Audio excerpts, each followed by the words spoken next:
السلام علیکم ورحمۃ اللہ وبرکاتہ۔ بسم اللہ الرحمن الرحیم۔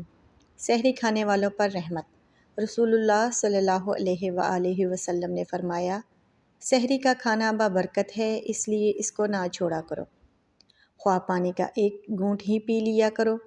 بے شک اللہ تعالیٰ اور فرشتے سحری کھانے والوں پر رحمت کرتے ہیں، یعنی اللہ تعالیٰ رحمت بھیجتا ہے اور فرشتے رحمت کے نزول کی دعا کرتے ہیں۔ سبحان اللہ۔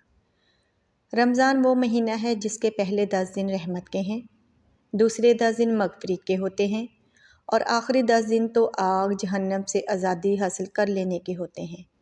ماہ رمضان کے مبارک دن اور روشن راتیں۔ سبحان اللہ۔ چھٹا روزہ۔ نماز فجر کے بعد سورۃ ال عمران آیت نمبر 26 21 مرتبہ پڑھیں۔ نماز ظہر کے بعد دعائے رزق 17 مرتبہ پڑھیں۔ دعائے رزق عربی میں لکھی ہوئی ہے تو دیکھ لیں۔ نماز عصر کے بعد سورۃ طلاق آیت نمبر 2 17 مرتبہ پڑھیں۔ نماز مغرب کے بعد آیت الکرسی 25 مرتبہ پڑھیں، اور نماز عشاء کے بعد دعائے رزق 50 مرتبہ پڑھیں۔ دعائے رزق عربی میں لکھی ہوئی ہے تو پلیز آپ دیکھ کے پڑھ لیجئے گا۔ جزاک اللہ۔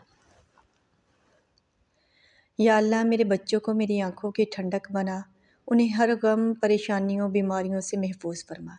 یا اللہ، میرے بچوں کو صحت و تندرستی والی لمبی زندگی عطا فرما، دین و دنیا کے علم، اپنی رحمت اور ہر شر سے اپنی حفاظت والی پناہ عطا فرما۔